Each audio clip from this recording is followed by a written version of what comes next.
Annabelle Comes Home. Definitely love that they are taking these franchises and connecting them to the Warrens. That did happen with The Nun, which I appreciated, and of course this one, it takes place in the Warrens' house. So I love that we're going into that world, even though they may not be a part of it, because this isn't The Conjuring 3, it's Annabelle 3 technically.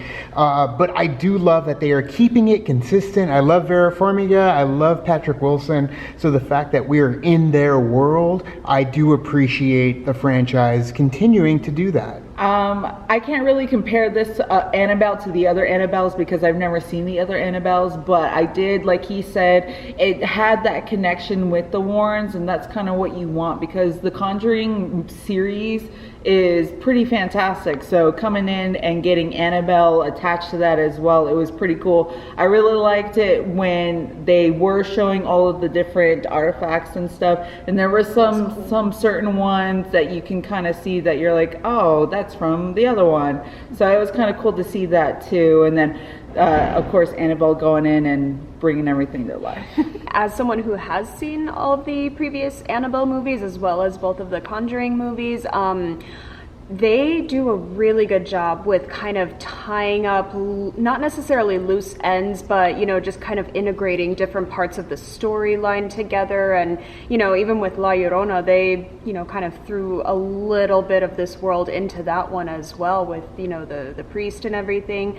And then with the artifacts as well, you could tell like, oh, this is from that one and this is from that case and everything. And, I really loved that. I wish that we had gotten to know a little bit more about more of the artifacts, going into more of a deeper background of it, but I think we will. They'll probably make more movies about that. I think that's what it was. Yeah, I think that's what it is it's their way to kind of introduce us to possible new movies that they're going to make in this universe, and we're going to go back and it's exactly what they did with The Nun, because The Nun was a part of Conjuring 2. Nun got their own movie. Annabelle was part of the first Conjuring, got their own franchise. So yeah, I think this was a way to introduce us to some of those new artifacts as well as the backstory behind them. However, granted, in this movie there was something I really love. I love how they executed them. I love that they were there visually, how they looked, the effects that they did, and the little bit of backstory that we got. There were a couple of the other ghosts in the house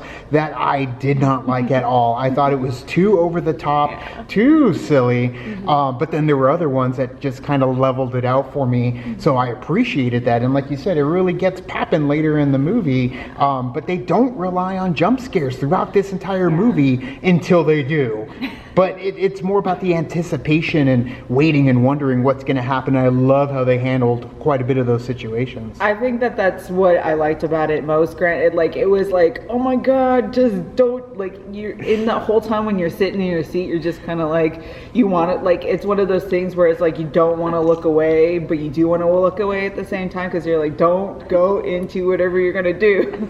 But like he said, there wasn't a whole lot of jump scares, but when they were there, and you're like, oh yeah, there is one. Instead of it relying on those, they didn't really need to rely on those. They just need to rely on the creepiness of the whole story. And I think that the lighting and stuff that they had going on in the movie as well worked really well with it too. There was a point when there was a jump scare, that to the point where like I jumped and then I scared myself even more because I hit the button for the recliner and it moved and I scared myself even more.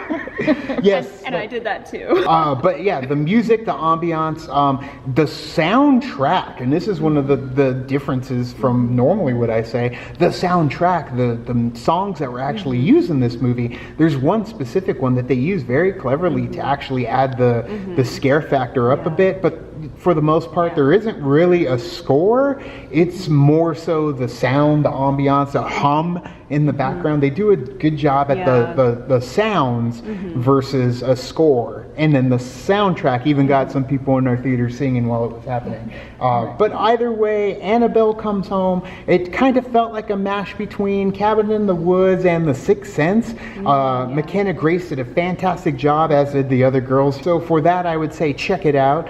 If you are a fan of Annabelle, definitely check it out. I enjoyed it, and I wasn't a big fan of the first Annabelle. For me, I would probably end up giving it, because of the over-the-top nature, because it takes a long time for it to get rolling, and because I didn't get as much Warrens as I wanted, I'd give it a 3 out of 5. I'm gonna go 3 out of 5 with you too. I did want Warrens, but at the same time we were like, well, this isn't really a story for them. It's an Annabelle story. But we're in their house. Where were That's they? true. But you know, it's so the kind of. But I did like also with all the other artifacts, and I'm really interested in hoping that they will create stories for those. And you're like, oh, how did they get that artifact? So Opens up the world. yeah. I think I'm actually going to go 3.5 out of 5. Having seen the previous Annabelles, you know, I mean, it wasn't my favorite one. Just like you said, you know, for me, it's always, you know, either like the very piercing music that freaks me out or absolutely nothing at all. Like the complete silence where you're just like, oh my god, like I'm scared to move, I'm scared to make a sound, otherwise something's gonna come out and get me right here, right now. You shift in your chair and it makes it seem like you farted, and everybody hears it. But you shift in your chair, you hit the button, and you scare yourself twice. But if you guys saw it, let us know what you thought down in the comments below. If you didn't see it, I'd recommend checking it out if you're with your friends and you want some something spooky to watch. But either way, thank you guys for watching our non-spoiler review for Annabelle Comes Home. What did you guys think? Oh, I already said that part. You can like and subscribe. And did a thing on our Facebook, Twitter, Tumblr, Instagram, started. All the social networking gin joints, you know where they are. Kick into the party, fuel the party, keep the party going on our Patreon.